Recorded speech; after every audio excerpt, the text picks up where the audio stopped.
الرحيم الحمد لله رب العالمين والصلاة والسلام على سيد الأنبياء والمرسلين وعلى آله وصحبه أجمعين أما بعد فإن أصدق الحديث كتاب الله وأحسن الهدي هدي محمد صلى الله عليه وسلم وخير الأمور أمائمها وشر الأمور محدثاتها وكل محدثة بدعة وكل بدعة ضلالة وكل ضلالة في النار.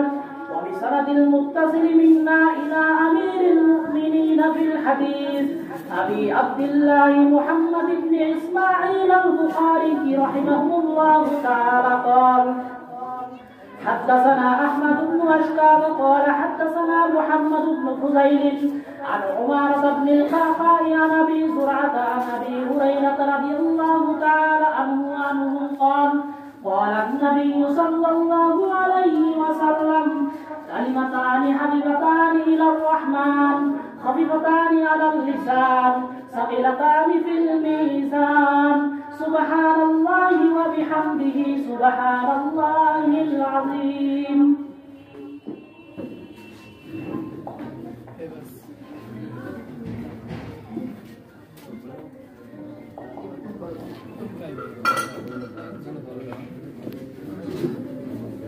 بسم الله الرحمن الرحيم الحمد لله رب العالمين والصلاة والسلام على سيد الأنبياء والمرسلين محمد وعلى آله وصحبه أجمعين أما بعد فإن أصدق الحديث كتاب الله وأحسن الهدي هدي محمد صلى الله عليه وسلم وخير الأمور عوازمها وشر الأمور محدثاتها وكل محدثة بدعة وكل بدعة ضلالة وكل ضلالة في النار.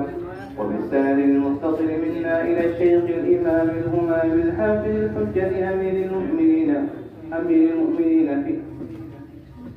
المؤمنين في الحديث أبي عبد الله محمد بن إسماعيل بن إبراهيم بن المغيرة بن بردزبة الجعفي اليماني البخاري رحمه الله تعالى.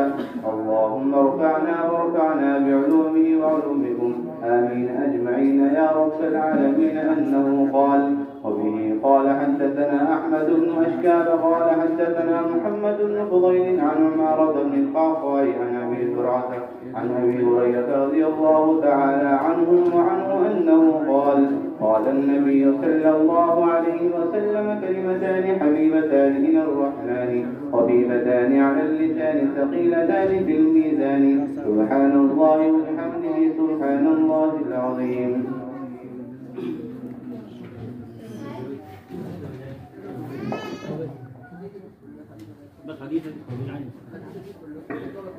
بسم الله الرحمن الرحيم وبه قال حدثنا أحمد بن أشقاب قال حدثنا محمد بن فضيل عن عمارة بن القعقاع عن أبي زرعة عن أبي هريرة رضي الله تعالى عنه قال النبي صلى الله عليه وسلم كلمتان حبيبتان إلى الرحمن خفيفتان على اللسان ثقيلتان في الميزان سبحان الله بحمده وسبحان الله العظيم.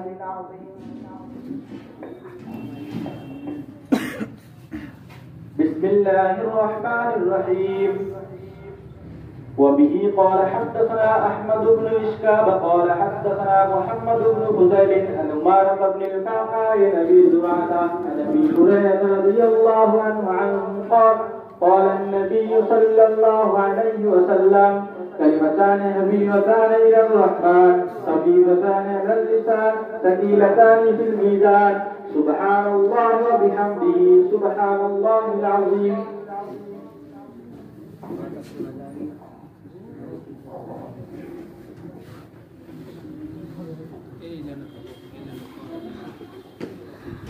بسم الله الرحمن الرحيم وبه قال حدثنا أحمد بن أشقاب قال حدثنا محمد بن فضيل عن أبي عمارة بن القعقاع عن أبي زرعة عن أبي هريرة رضي الله تعالى عنه قال النبي صلى الله عليه وسلم كلمتان حبيبتان إلى الرحمن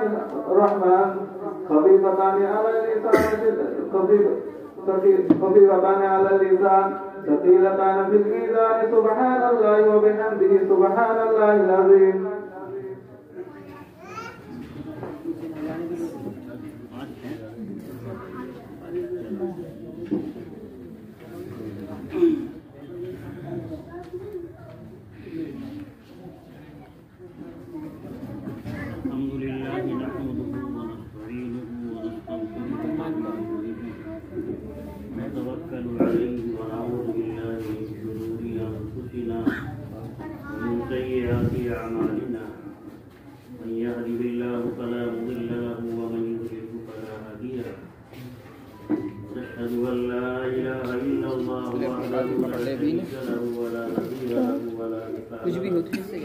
ونشهد أن سيدنا وسندنا وشفيعنا ونبينا محمد صلى الله تعالى عليه وعلى آله وأصحابه أجمعين.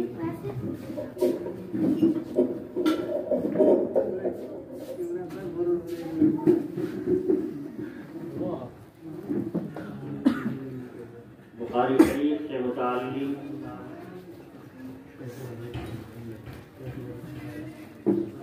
یہ فرمایا گیا اصح الکتب بعد کتاب اللہ البخاری.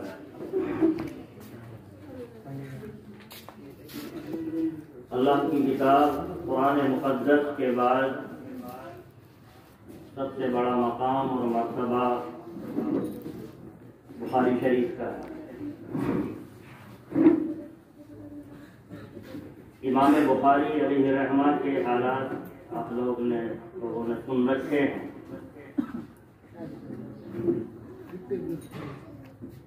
افتتاحی تقریب میں ان کے حالات کو ذکر کیا گیا. بخاری شریف کا جو افتتاح ہے ابتدائی احادیث باب کانا بدل الوحی اس عنوان سے پہلا باب قائم کیا گیا تھا. اس سے اس طرف اشارہ ہے کہ ساری شریعت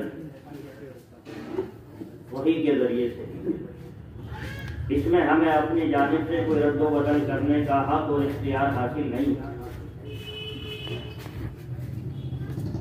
قرآن مقدس وحی ہے. احادیث نبوی صلی اللہ تعالی علیہ وسلم قرآن مقدس کی تفسیر ہے. آقا صلی اللہ تعالی علیہ وسلم نے ارشاد فرمایا میں نے دو چیزیں تمہارے درمیان میں چھوڑی ہیں، اگر ان دونوں چیزوں کو مضبوطی سے تھامے رہو گے پکڑے رہو گے تو گمراہ نہیں ہوگے بھٹکو گے نہیں. ایک اللہ کی کتاب قرآن مقدس ہے اور ایک میرا پاکیزہ طریقہ ہے. تو قرآن اور حدیث یہ دو چیزیں ہیں، ان چیزوں کو مضبوطی سے پکڑ کر رکھا جائے گا اور ان پر عمل کیا جائے گا تو گمراہی اور بھٹکنا نہیں ہوگا. اللہ رب العزت سے دعا کرنی چاہیے اللہ تبارک و تعالیٰ اپنے کلام قرآن مقدس کو عظمت اور اہمیت سے پڑھنے اور اس کی تعلیمات پر اخلاص سے عمل کی توفیق عطا فرمائے. آقا صلی اللہ تعالی علیہ وسلم کے پاکیزہ طریقے پر اخیر دم تک مولا کریم چلنے کی توفیق عطا فرمائے. بخاری شریف کی افتتاحی جو حدیث تھی وہ ذکر کی تھی انما الاعمال بالنیات، اعمال کا تعلق نیت کے ساتھ. نیت کے کھوٹ کے ساتھ بڑے سے بڑا عمل ہو وہ بھی منہ پر مار دیا جاتا ہے، اور نیت کی درستگی کے ساتھ چھوٹے سے چھوٹا عمل ہو وہ بھی نجات کا ذریعہ بن جاتا ہے. تو شریعت مطہرہ یہ چاہتی ہے کہ ہماری نیتیں درست اور ٹھیک ہونی چاہیے. حدیثی میں آتا ہے کہ سب سے پہلے جن کا حساب و کتاب ہوگا ان میں سے ایک عالم کو لایا جائے گا، پوچھا جائے گا کہ تجھے علم دیا گیا تو نے کیا کیا؟ وہ کہے گا اللہ ساری زندگی علم حاصل کرتا رہا، سیکھتا رہا، سکھاتا رہا، دین کی بات پہنچاتا رہا. اللہ تبارک و تعالیٰ کی جانب سے حکم ہوگا، اعلان ہوگا کہ ہاں تم نے علم دین کو حاصل کیا اور دوسروں کو پہنچایا، سیکھتے سکھاتے رہے، لیکن تمہاری نیت ٹھیک نہیں۔ مقصد یہ تھا کہ میں بڑا عالم شمار کیا جاؤں، بڑا مبلغ اور داعی شمار کیا جاؤں۔ تمہاری یہ شہرت ہو چکی ہے، تم نے ہماری رضا اور خوشنودی کے لیے عمل نہیں کیا، اور اس نیت کے کھوٹ کے نتیجے میں قرآن درگاہ کر دیا جائے گا، جہنم رسید کر دیا جائے گا۔ تو ہم علماء طلباء کا مجمع ہے، سب سے پہلے ہماری نیت صحیح ہونی چاہیے۔ ہمارا سیکھنا سکھانا پڑھنا پڑھانا اللہ کی رضا اور خوشنودی کے لیے ہونا چاہیے۔ نام و نمود، ریا، شہرت، دکھلاوا، یہ اگر مقصود ہوگا تو بڑے سے بڑا عمل جو ہے اور یہ ساری محنت اور جد و جہد منہ پر مار دی جائے گی۔ اللہ تبارک و تعالیٰ سے توفیق بھی مانگنی چاہیے، الہی ہمیں نیتوں کے کھوٹ اور بگاڑ سے محفوظ کرنا۔ شیطان کا جو بڑا ہتھیار ہے ان میں یہ بھی ہے کہ نیتوں میں فساد پیدا کرانے کی کوشش میں لگتا ہے۔ تو نیتوں کی درستگی ضروری ہے۔ اسی طرح ایک سخی کو لایا جائے گا جس کا مقصد خرچ کرنے کا نام و نمود اور شہرت تھی، شہید اس کا مقصد بھی اپنی بہادری اور شجاعت دکھانا تھا، تو نیت کے کھوٹ کے نتیجے میں بڑے بڑے اعمال ہونے کے باوجود وہ جہنم رسید کر دیے جائیں گے۔ تو نیت کی درستگی بہت اہم۔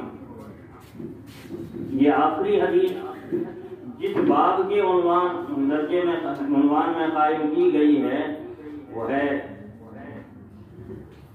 باب قول اللہ نضع الموازین القسط لیوم القیامہ، کہ کل قیامت کے دن ہم انصاف کا ترازو قائم کریں گے، یعنی بندوں کے اعمال کو تولا جائے گا، اور اعمال کے اندر جو وزن ہوگا وہ گنتی کے ساتھ نہیں ہوگا بلکہ نیتوں کی درستگی کے ساتھ ہوگا۔ اگر نیت ٹھیک ہے تو اعمال میں وزن ہوگا، اور نیت ٹھیک نہیں ہے تو بڑے سے بڑا عمل جو ہو اس کا کوئی وزن نہیں ہوگا۔ نیت کی درستگی کے ساتھ ایک کھجور بھی اگر صدقہ کی جائے، ایک چھوٹے سے چھوٹا عمل بھی کیا جائے تو میزان عدل میں بھاری ہو جائے گا۔ کلمہ طیبہ وہی میزان عدل میں رکھا جائے گا تو ساتوں زمین اور آسمان سے بھی زیادہ اس کا وزن ہو جائے گا، نیت کی درستگی کے ساتھ اس کو پڑھا جائے تو اعمال کو تولا جائے گا۔ اللہ رب العزت سے نیتوں کی درستگی کو مانگنا چاہیے۔ الہی کل قیامت کے دن جب ہمارے اعمال کو تولا جائے تو ہمارے اعمال میں وزن جو ہے اعلیٰ درجے کا، اعمال نیکیوں کا پلڑا بھاری ہو جائے گا وہ جنت کا حقدار ہوگا، اور نیکیوں کا پلڑا اگر ہلکا ہو جائے گا تو وہ جنت اور اس کی نعمتوں سے محروم ہو جائے گا۔ تو یہ بخاری شریف اصح الکتب بعد کتاب اللہ البخاری ہے، اس کی اختتامی حدیث جو طلباء نے پڑھی ہے۔ ایک بات اور ذہن میں رہنی چاہیے،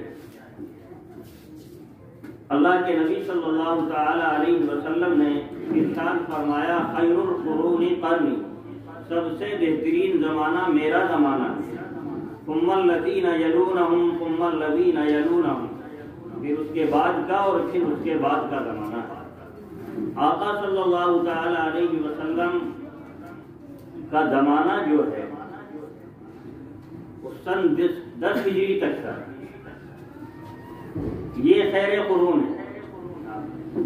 اور پھر جو صحابہ کا زمانہ ہے، اور صحابہ کا زمانہ تقریباً 100 سال رہا، تو گویا کہ 110 ہجری تک یہ صحابہ کا زمانہ ہے، یہ بھی خیر کا زمانہ ہے۔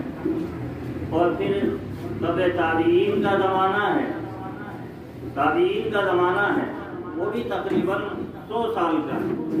تو گویا کہ 210 ہجری تک یہ جو اللہ کے نبی صلی اللہ تعالی علیہ وسلم نے فرمایا خیر القرون قرنی ثم الذین یلونہم ثم الذین یلونہم، یہ 210 ہجری تک کا زمانہ ہے۔ امام بخاری علیہ الرحمہ جو ہے اسی آخری دور میں، تابعین کے دور میں، 194 ہجری میں آپ کی پیدائش ہوئی ہے، اور یہ جو خیر کا زمانہ رخصت ہوا ہے اس کے بعد امام بخاری علیہ الرحمہ نے اس بخاری شریف کو تصنیف کیا ہے، گویا کہ 210 ہجری کے بعد کا۔ امام بخاری علیہ الرحمہ کے اساتذہ کے بھی استاد امام ابو حنیفہ رحمۃ اللہ علیہ جو ہیں امام بخاری کے استاد کے استاد یا استاد کے استاد کے استاد ہیں، گویا کہ امام ابو حنیفہ رحمۃ اللہ علیہ امام بخاری رحمۃ اللہ علیہ کے دادا استاد ہیں یا پردادا استاد؟ امام بخاری یعنی امام ابو حنیفہ رحمۃ اللہ علیہ نے بخاری شریف سے پہلے بھی حدیث کی کتاب تصنیف کی لکھی ہے، کتاب الآثار ہے۔ اسی طرح امام بخاری علیہ الرحمہ سے پہلے جب امام بخاری علیہ الرحمہ کی پیدائش نہیں ہوئی ہے، امام مالک علیہ الرحمہ نے موطا امام مالک کو تصنیف کیا ہے۔ یہ کتابیں بھی احادیث کی اعلیٰ درجے کی ہیں اور یہ اس خیر قرون کے دور میں تصنیف کی گئی، تو گویا کہ خیر قرون کا دور رخصت ہوا ہے، اس کے بعد اللہ تبارک و تعالیٰ کی جانب سے عظیم تحفہ بخاری شریف کی شکل میں جو ہے ہمارے سامنے آیا ہے، اور انشاءاللہ قیامت تک اس کو پڑھا جاتا رہے گا، پڑھنے پڑھانے والے رہیں گے، مدارس کا سلسلہ قائم رہے گا۔ اللہ رب العزت سے دعا کرنی چاہیے الہی ان مساجد کو، مدارس کو، ان مراکز کو ہر طرح کے شر اور فتنوں سے محفوظ فرمائے۔ ہر دور ہر زمانے میں باطل طاقتیں ان کو نشانہ بنانے پر تلی ہوئی۔ ایک آقا صلی اللہ تعالی علیہ وسلم کی ذات ہے اور ایک قرآن مقدس ہے، قرآن پر بھی انگلی اٹھانے والے رہے اور اللہ کے نبی صلی اللہ تعالی علیہ وسلم کی ذات گرامی کو بھی نشانہ بنانے پر تلے ہوئے ہیں۔ آقا صلی اللہ تعالی علیہ وسلم نے یہ دونوں چیزوں کے بارے میں فرمایا ہے کہ میں قرآن اللہ کی کتاب کو چھوڑ کر جا رہا ہوں اور میرا پاکیزہ طریقہ جو ہے یہ چھوڑ کر جا رہا ہوں، ان دونوں چیزوں کو مضبوطی سے پکڑے رہو گے تو گمراہ نہیں ہوگے، بھٹکو گے نہیں۔ تو یہ سبق ہے کہ ہماری زندگی میں قرآن مقدس اور اس کی تعلیمات ہوں، آقا صلی اللہ تعالی علیہ وسلم کا پاکیزہ طریقہ ہو۔ مذہب اسلام کامل مکمل مذہب ہے، اس میں زندگی کے ہر گزارنے کے ہر شعبے کو ذکر کیا ہے، عقائد کو ذکر کر دیا ہے کہ ہمارے عقیدے کیسے ہونے چاہیے، عقیدہ کیسا ہونا چاہیے، اللہ کی ذات سے متعلق کیا عقیدہ ہو، اور اللہ احد، اللہ ایک۔ اس مذہب کی بنیاد ہی وحدانیت پر ہے۔ لا الہ الا اللہ کا مطلب اللہ کے علاوہ کوئی دوسرا معبود نہیں ہے۔ دوسرے مذاہب چاہے اہل کتاب ہوں یا اہل کتاب نہ ہوں، ان کے اندر وحدانیت نہیں ہے، شرک ہے۔ مذہب اسلام وحدانیت کی تعلیم دیتا ہے۔ یہ الگ بات ہے جتنے انبیاء علیہ السلام آئے ہیں سب نے وحدانیت کی تعلیم دی ہے۔ تو مذہب اسلام کی بنیاد وحدانیت پر ہے، اللہ ایک ہے، اللہ الصمد بالکل بے نیاز ہے، اس کا کوئی وہ کسی کا محتاج نہیں ہے، ساری مخلوق اس کی محتاج ہے، وہ کسی کا محتاج نہیں ہے۔ لم یلد ولم یولد، نہ اللہ کے والدین ہیں نہ اللہ کی کوئی اولاد ہے، ولم یکن لہ کفوا احد، اس جیسا کوئی ہے ہی نہیں۔ تو دل میں تو آتا ہے، سمجھ میں نہیں آتا، بس جان گیا میں تیری پہچان یہی ہے۔ اللہ کی ذات کے بارے میں ذکر کیا جاتا ہے۔ اللہ کی ذات کیا ہے؟ وہ ذات الواجب الوجود، ہم نے پڑھا ہوگا اللہ کی ذات وہ ہے جو واجب الوجود ہے۔ ایک واجب الوجود ہوتا ہے، ایک ممکن الوجود، ایک ممتنع الوجود۔ واجب الوجود جس کا موجود ہونا لازمی اور ضروری ہو، معلوم ہونا محال ہو، اللہ کی ذات ایسی ہے۔ اور ایک ممکن الوجود جس کا نہ وجود ضروری ہے نہ عدم ضروری ہے. ساری مخلوق ایسی ہے، ہم سارے کے سارے ممکن الوجود ہیں، یعنی نہ ہمارا وجود ایک وقت تھا ہم میں سے کوئی نہیں تھا، اب ہے اور ایک وقت آئے گا ہم میں سے کوئی موجود نہیں ہوگا. ایک ممتنع الوجود جس کا وجود محال ہے، اور وہ شریک باری ہے. اللہ کا کوئی شریک اور ساجی نہیں ہے، کوئی نہیں سکتا. تو مذہب اسلام نے عقائد کو ذکر کر دیا ہے، تمام عبادات کو ذکر کیا ہے، نماز سے لے کر حج تک عبادات کو ذکر کیا ہے، معاملات کو ذکر کیا ہے. ہمارا معاملہ کیسا ہو، لین دین، کاروبار، تجارت، اور معاملے کا صحیح ہونا یہ ریڑھ کی ہڈی ہے. غیروں نے ہمارے معاملات کو دیکھا تھا، ہمارے معاشرے کو دیکھا تھا، ہمارے اخلاقیات کو دیکھا تھا اور ایمان کو قبول کیا. تو قرآن میں، احادیث میں معاملے کو ذکر کیا ہے کہ ہمارے معاملات کیسے ہیں. فقہ کی کتاب پڑھائی جاتی ہے، جانتے ہیں ہدایات 4 جلدوں پر مشتمل ہے. پہلی جلد جو ہے کتاب الحج تک کی عبادات سے متعلق، اور اس کے علاوہ تینوں جلدیں جو ہیں یہ معاملات، معاشرے، اخلاقیات سے متعلق ہیں. تو پتہ چلا عبادات تو چوتھائی دین ہے.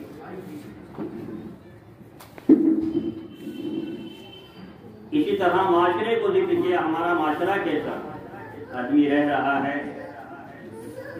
والدین کا کیا حق ہے، بیوی کا کیا حق ہے، پڑوسیوں کا کیا حق ہے، بھائیوں کا کیا حق ہے. سارے حقوق کو ذکر کیا ہے.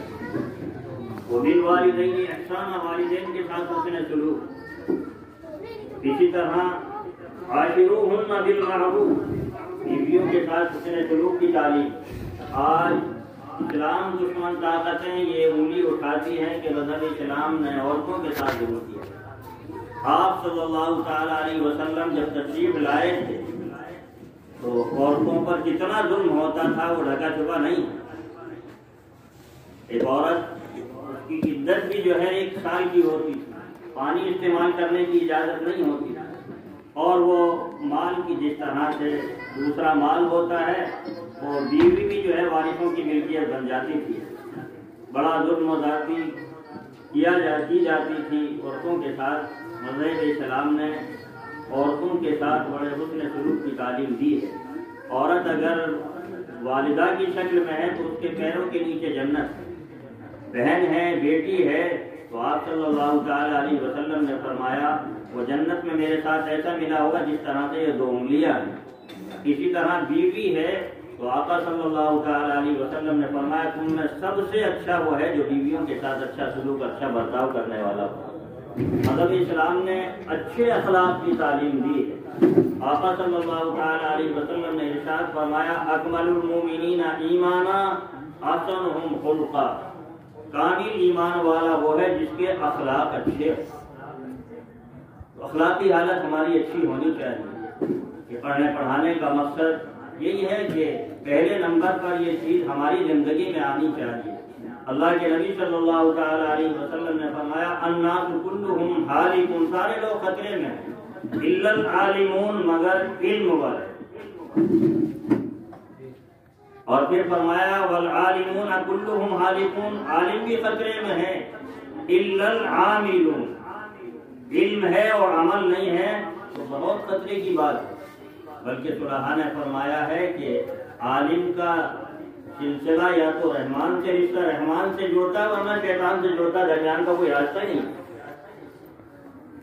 ایک عام آدمی کوئی غلطی کرتا ہے وہ اتنا مجرم نہیں ہے جتنا عالم علم رکھنے کے باوجود کوئی بے اصولی کرتا ہے، بدعملی کرتا ہے، وہ زیادہ مجرم. تو عالم بھی خطرے میں ہے جب تک کہ عمل نہ. العالم بلا عمل کشجر بلا ثمر، عالم بغیر عمل کے ایسا ہے جیسا کہ بغیر پھل کا درخت. آم کا درخت لگایا آم ہی نہیں آتی تو بیکار. جو پھل کے لیے درخت لگایا جاتا تو پھل آنا چاہیے. اور پھر فرمایا گیا والعاملون کلہم حالکون الا المخلصون. عمل ہے. ایک آدمی کی زندگی بڑی عملی ہے، شریعت کا پابند ہے، لیکن نیتوں میں ٹھوٹ ہے، اخلاص نہیں، وہ عمل منہ پر مار دیا جائے۔ ریا اور دکھلاوے کے طور پر جو عمل کیا ہے تو گویا کہ شرک اور نفاق ہے۔ مشرک اللہ کے غیر کی عبادت کرتا ہے، منافق بھی اللہ کے لیے نہیں کرتا، اور یہ جو عمل کر رہا ہے یہ بھی اللہ کی رضا اور خوشنودی کے لیے نہیں کر رہا، بلکہ اس کا مقصد دکھاوا، شہرت، نام و نمود ہے۔ تو ہمیں اپنی نیتوں کو بھی ٹٹول لینا چاہیے، اور یہ نیت کسی کو نظر نہیں آتی، عمل تو نظر آ جاتا ہے، یہ نیت جو ہے اس کو یا تو خود جانتا ہے یا اللہ جانتا ہے، یہ اللہ اور بندے کے درمیان کا راز ہے۔ والمخلصون علی خطر عظیم، اور اخلاص سے عمل کرنے والے بھی خطرے میں ہیں، شیطان لگا ہوا رہتا ہے، مطمئن ہو کر نہیں بیٹھ جانا چاہیے۔ امام احمد بن حنبل کے حالات میں آتا ہے جب اخیر وقت آیا ہے تو کلمے کی تلقین کی جا رہی، معلوم ہے کہ کلمے کی تلقین کرنی چاہیے، اور یعنی اس شخص کے پاس جس کا اخیر وقت ہے کلمہ طیبہ کا ورد کرنا چاہیے، کلمہ شہادت کا ورد کرنا چاہیے تاکہ وہ بھی پڑھے۔ جب پڑھا جا رہا ہے، کلمے کی تلقین کی جا رہی ہے، تو امام احمد بن حنبل کی زبان سے نکلا لا، اور لا کے معنی نہیں، اور یہ ساتھ کی یعنی کلمے کی تلقین کی جا رہی ہے، یہ منع کر رہے ہیں۔ کچھ دیر کے بعد افاقہ ہوا، پوچھا گیا ہم کلمے کی تلقین کر رہے تھے اور آپ کی زبان سے نکل رہا تھا لا، کہا میں کلمے کے جواب میں نہیں کہہ رہا تھا، بلکہ شیطان میرے سامنے موجود تھا اور وہ کہہ رہا تھا احمد تو میرے چنگل سے بچ گیا۔ امام احمد بن حنبل نے کہا ابھی نہیں، جب تک کہ میرا خاتمہ ایمان کرنا ہو، اخیر وقت تک لگا رہتا ہے۔ نیتوں میں بگاڑ بڑے خطرے کی چیز ہے، تو ٹٹولتے رہنا چاہیے کہ ہمارے اس عمل میں ہماری نیت کیا ہے، کیونکہ یہ نظر نہیں آتی ہے۔ شیطان کا ایک حملہ تو یہ ہے کہ بندے کو خیر کے کام سے روک دیتا ہے، برائیوں میں لگا دیتا ہے، اور یہ مشن ہے اس کا۔ برائیوں کے مختلف دروازے ہیں، نماز سے رکا دیا، نماز ایمان کے بعد سب سے اہم فریضہ ہے، یہ چھٹنی نہیں چاہیے۔ بہت سے طلبا بھی اور بھی جب موقع دیکھا نماز کو چھوڑ دیا، سفر میں جا رہے ہیں تو نماز کو چھوڑ دیا، سفر میں روزہ چھوڑنے کی اجازت ہے، قضا کرنے کی اجازت ہے، لیکن نماز قضا کرنے کی اجازت نہیں ہے۔ بیماری کی حالت میں روزے کو قضا کرنے کی اجازت ہے، ایسا بیمار ہے، لیکن نماز کو قضا کرنے کی اجازت نہیں ہے۔ تو نمازوں کا اعلیٰ درجے کا اہتمام رہنا چاہیے۔ اللہ نے فرمایا وَاسْتَعِينُوا بِالصَّبْرِ وَالصَّلَاةِ وَإِنَّهَا لَكَبِيرَةٌ إِلَّا عَلَى الْخَاشِعِينَ۔ نماز کا پڑھنا بڑا مشکل ہے، لیکن طبیعت دل میں خوف خدا اور خشیت ربانی ہوگی تو نماز چھٹے گی۔ ان چیزوں کا اہتمام رہنا چاہیے۔ قرآن و حدیث میں جو کچھ ذکر کیا گیا ہے یہ چیزیں ہماری زندگی میں آنی چاہیے۔ شادیوں سے متعلق بھی ذکر ہے، تقریر بھی کی ہے بچے نے۔ مذہب اسلام کامل مکمل مذہب ہے، زندگی کے ہر شعبے کو ذکر کیا، پیدائش سے لے کر وفات تک کیا کرنا ہے اس کو شریعت نے ذکر کر دیا ہے۔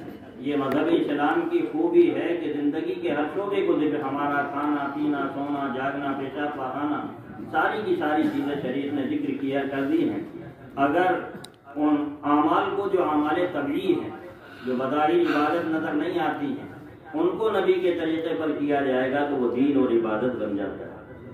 اللہ تعالیٰ ہر عمل آقا کے پاکیزہ طریقے پر کرنے کی توفیق عطا فرمائے۔ یہ آخری حدیث ہے، اس حدیث کو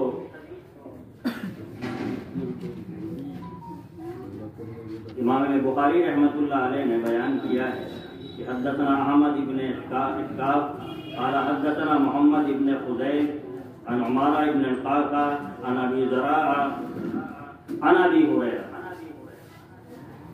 حضرت ابو ہریرہ رضی اللہ تعالی عنہ آقا صلی اللہ تعالی علیہ وسلم سے بیان کرتے ہیں، اللہ کے نبی صلی اللہ تعالی علیہ وسلم نے ارشاد فرمایا کلمتان حبیبتان، دو کلمے ہیں جو اللہ کو بڑے محبوب ہیں۔ جب یہ کلمے محبوب ہیں تو ان کے پڑھنے والا بھی تو اللہ کو محبوب ہو جائے گا نا، تو ہمیں اللہ سے مانگنا چاہیے الہی اپنی محبت عطا فرما۔ ان کلموں کو محبت سے پڑھنا چاہیے تاکہ اللہ کی محبت مل جائے۔ تو اللہ کو بڑے محبوب ہے، بڑے پیارے۔ حبیبتان الی الرحمن خفیفتان علی اللسان، اور بہت آسان ہے پڑھنا، ان کا کوئی مشکل نہیں ہے، دشوار نہیں ہے۔ ثقیلتان فی المیزان، میزان عدل کے اندر یہ بہت بھاری ہو جائے۔ ایک پلڑے میں ان کلموں کو رکھ دیا جائے اور ایک پلڑے میں سب آسمان و زمین کو، یہ کلموں والا وزن جو ہے پلڑا جھک جائے۔ میزان زبان پر بہت ہلکے ہیں لیکن میزان عدل میں ان کا وزن بہت بھاری ہے۔ وہ کیا ہے؟ سبحان اللہ و بحمدہ، سبحان اللہ العظیم۔ پڑھ لو اس کو کلمے میں، سبحان اللہ و بحمدہ، سبحان اللہ العظیم، سبحان اللہ و بحمدہ، سبحان اللہ العظیم، سبحان اللہ و بحمدہ، سبحان اللہ العظیم۔ صبح شام ایک ایک تسبیح پڑھنے کا معمول لینا چاہیے، اور اس عظمت کے ساتھ کہ یہ کلمے اللہ کو بڑے محبوب ہیں، ہم ان کو محبت کے ساتھ عظمت کے ساتھ پڑھیں گے تو اللہ کے محبوب بن جائیں گے، اور اللہ کا محبوب بن جانا یہ سب سے بڑی نعمت اور دولت ہے۔